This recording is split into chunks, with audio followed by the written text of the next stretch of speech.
Milí naši priatelia, dnes sme vám sem priniesli kompas. Je to kompas? Áno. Ahojte pozorovatelia a sledovači a diváci.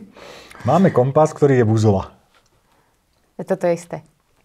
Nie? No, áno. Ale akože prečo ho tu máme? Kedysi, keď ľudia začínali také pokusy s elektrínou, Faraday a také tie veľké mená, tak oni mali taký zásadný problém. Prišiel do obchodu, že si chce kúpiť multimeter. Áno. A nemali, áno. Prišiel, že dobre, tak keď nie je multimeter, mnohomer máte? Nemáme. Tak si kúpili krokomer. Krokomery tiež neviem, či boli. Určite malé deti, keď ťa počítaš a máš ho vo verklíku a počítaj mi kroky. Ja som myslel, že počítaš, koľko máš detí. Boli mnohodetné rodiny. OK. Tak zisťovali, že vôbec akože prúd. Ide prúd, nejde prúd. Tak my skúsime pomocou kompasu. Z kompasu si spravíme prúdomerač. To sa dá reálne aj akože kompasom merať prúd, hej? Že tam nevieme zadefinovať iba magnetické pole Zeme, ale aj prúd. Prúd robí magnetické pole. Podri, ja tu dám takto kábel okolo. To dáva zmysel. Mám tu zdroj, pod tým táto veľká krabica je zdroj a pustím tam nejaké ampére. A podri, čo spraví ručička. Ona sa nám vychýli, zase podľa toho kábliku, ako dáme káblik, ako dáme ručičku. Inak keby ste chceli vedieť, tak tam je sever. Aspoň kompas to tvrdí. Áno. A keď pustím prúd, tak ručička sa otočí. Keď nemám prúd, ručička sa neotočí. To je to základné, ako vôbec zistili, že v kábli ide nejaký prúd. Lebo keď sa takto pozrieš na kábel, no povedz mi, ide tam prúd, nejde tam prúd? Olížem ho, tak zistím, že kopne ma, nekopne ma. Lebo je uzemnený. Nie je uzemnený. Počkať, ale oni riešili vtedy káble? Oni mali káble? No vedeli, že elektrína ide po kovových veciach. Nevedeli po všetkých, ktorých, či ozaj iba po kovoch. Ale nemali káble? Nemali káble, ale drôt mali. Neviem, či mali oceľové drôty, medené drôty, ako moc sa to riešilo na začiatku, čo používali. Okay. Asi vedeli, že niektoré veci sa zohrievajú, čiže elektríne kladú odpor. Ale takéto magnetické meranie prúdu sa stále používa. Reálne kompasom? Nie kompasom.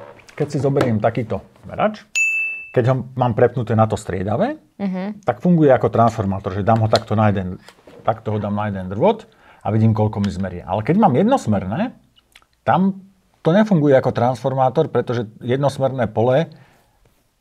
elektrické jednosmerné pole sa mi prejaví v druhej, je pootočené ako magnetické. Čiže ja mám geomagnetické pole a k nemu mi pribudne ďalšie magnetické pole z toho drôtu. Alebo vodiča. A keď to mám tak ja ti to ukážem. Toto odložíme na chvíľku. Mám obyčajnú magnetku, takú tu na nástenkách, taká, čo nedrží dobre. Áno, papier ti odchádza domov. Prepnem.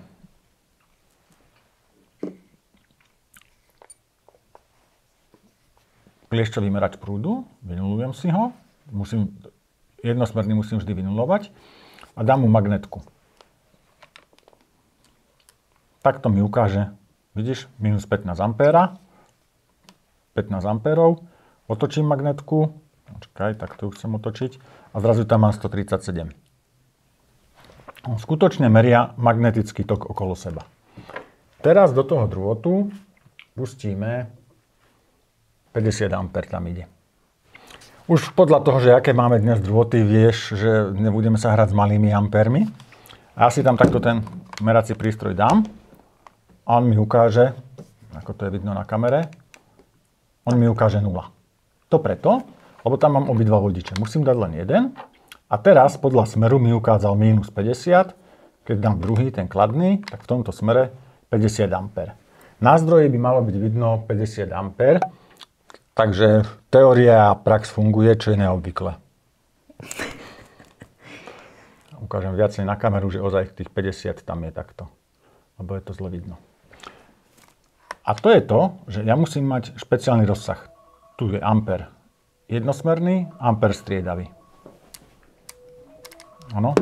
Keď mama mi volá, určite mi chce doniesť tieto cukiny. Tak to vypni, no. Cukety. Áno, mami? Nie, nechcem cukety na víkend. Nie, vôbec nechcem cukety. Ahoj. Obdobie cukiet ešte neprišlo, ale boli v Lidli. Mám takýto prístroj. No, vidíš, je tam 0. A dám Káblový prúdometer. Káblový prúdometer, kliešťový ampermeter. A pozri, teraz je 0. Stále je 0, lebo mám zapnuté tú našu vlnovku. Ja mu musím prepnúť, že chcem nie vlnovku a ukázal mi 52. Takže hentá dvojčiarka, alebo tak, to je striedavý prúd. Vlnovka je striedavý a toto je jednosmerný. Jednosmerný, ok. Áno, ale musím mu ešte povedať, že ho chcem vynulovať. Takže vynulujem a až teraz meriam, pretože odčítavam to geomagnetické pole a čuduj sa svete, kde máme svetlo. Tak 50,1 ampéru. Takže v podstate...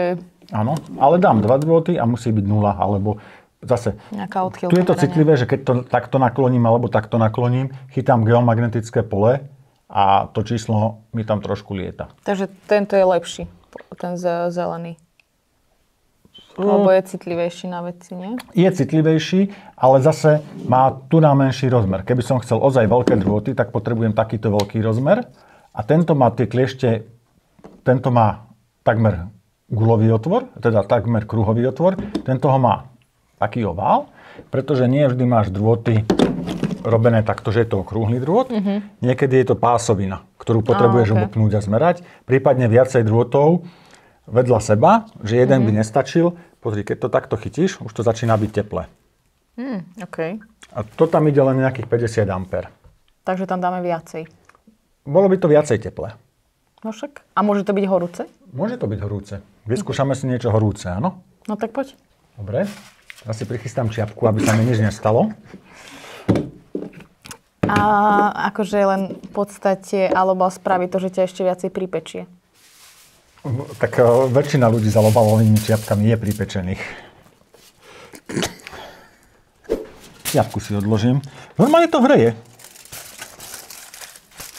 Cítiš to teplo? Teplo ľudského mozgu? Alebo čo to tam je? Tak to preto, keď majú tie čiapky tak dlho, tak sa im varí mozog. Dobre. No matku máme naspäť. Počkaj, matku nemáme ešte naspäť. Matku budeme potrebovať. Matka je základ. Tuto chyť, toto. Ja to prestavím, lebo tu mám čísla, ktoré sa mi nepáčia.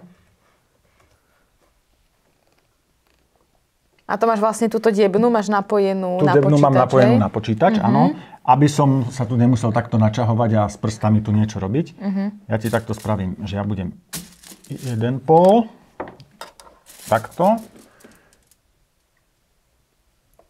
A ty môžeš priložiť niekde na Alobal ten druhý.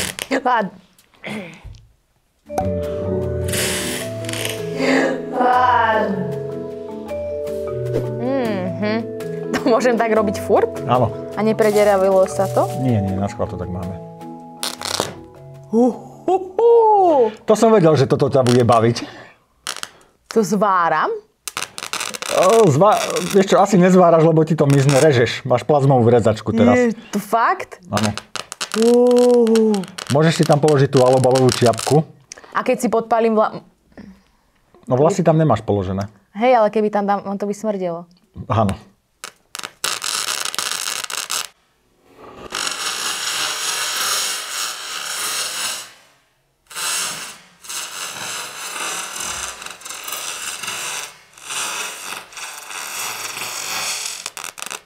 Two hours later. Polož tam tú čiapku, prosím ťa. Sem? Áno, na to. Tak. No a môžeš čiapkovať.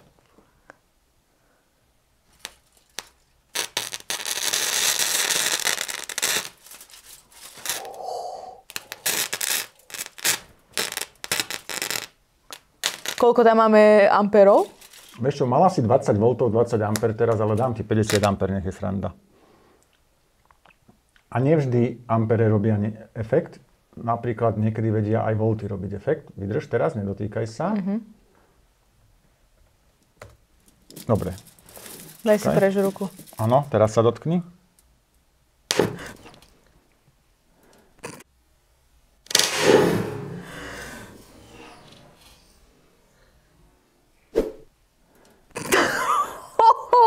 Koľko tam máme elektriky? 60 V. Ale chvíľku nevidím, tak vydrž. Hej, daj to menej. Máš naspäť tých 20, no. To sme si mali robiť na Vianoce. Prskavky, áno? Hej, ako mať... Dobre, ja by som povedala, že už by som Už mala stačilo. asi skončiť. Takže šťapky máme... Máme odvetranú čiapku. Už... Geniálne, toto bolo super. Dobre, som rád, že si sa zabavila. Ja som ti to vypol teraz pre istotu. Čo tým chcel pán odmeraný povedať? Čo som tým chcel povedať, že keď mám takto hrubý drôt, je problém merať prúd takýmto multimetrom, lebo drôt je hrubší pomaly jak multimeter. A mám problém ten drôt tam aj pripojiť. Áno. A asi taký efekt, ako si robila tu s tým malobalom, by nastal aj v tom multimetri vnútri. Čo by tiež údajne pre zdravie multimetrov nie je najlepšie. Áno, lebo by sme ich preamperovali. Preamperovaný multimeter. Hej. Takže preto sa to robí týmito a bezkontaktne. Má to výhodu takú, že zoberiem si takúto vec a ja nemusím ten káblik rozpojiť. Ja len takto spravím, cvaknem a zmeriam. Geniálne. Je to síce menej presné, ale keď nepotrebujem veľkú presnosť, tak to robím tak. Ale funkčnejšie. Alebo teda pohodlnejšie. Pohodlnejšie. Tak. Odložíme si aj ďalší alobal. Čo keby sme dali sem vodu a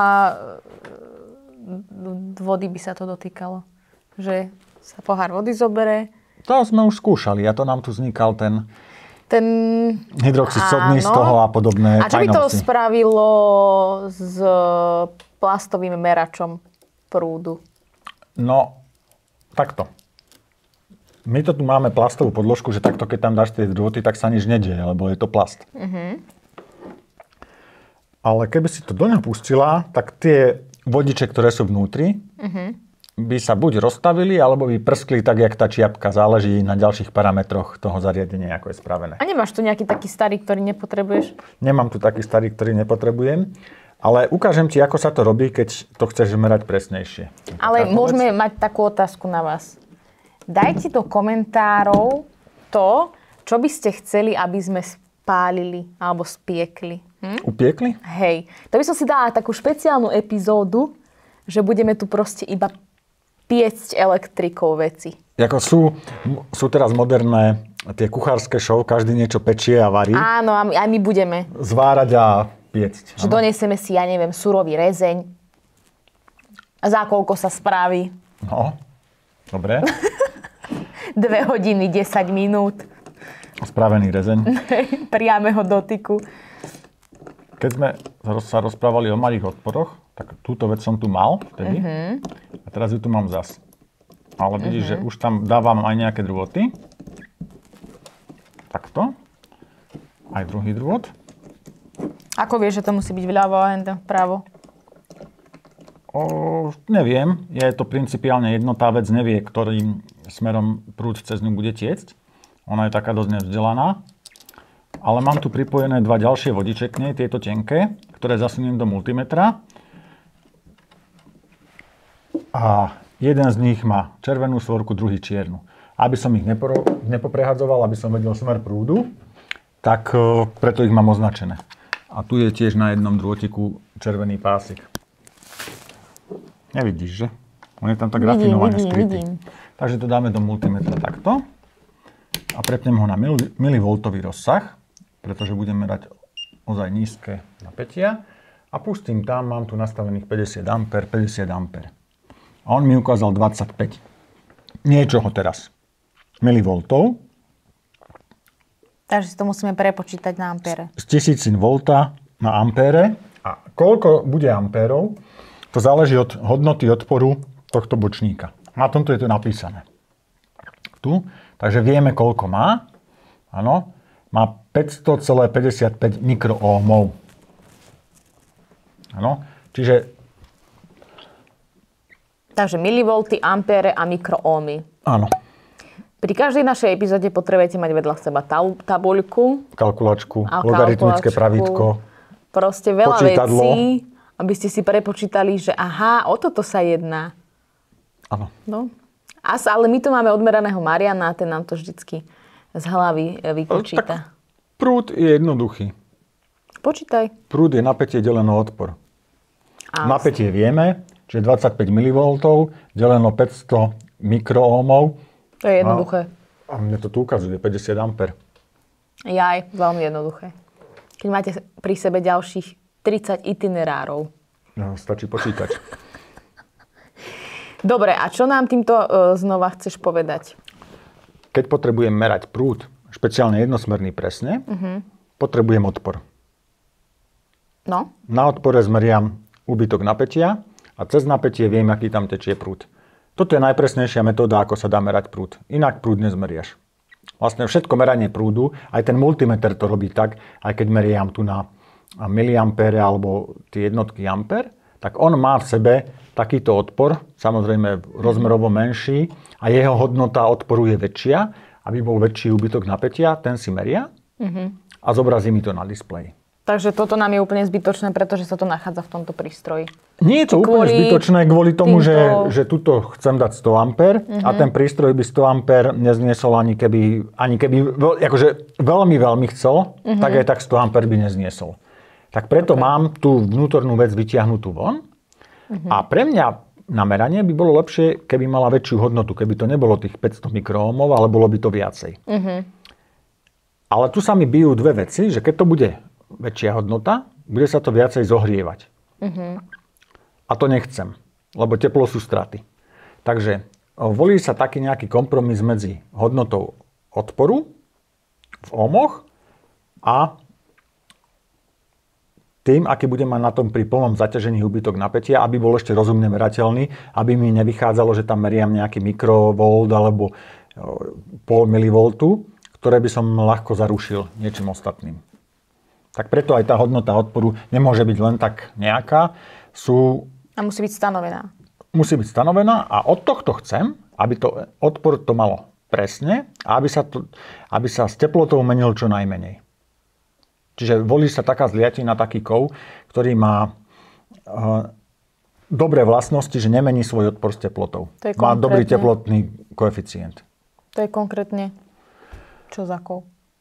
Je to nejaký druh bronzu a Konštantín, alebo tak nejak sa volá. To dáme do popisu, jak sa to volá. Doba bronzová, Konštantín. Áno. V momente, jak si sa ma to opýtala, tak som zabudol, ako sa to volá. Klasika. Dobre, takže budete to mať v popise epizódy. Áno. Budete múdrejší ako my. Dobre, ahojte. Na dnes stačilo.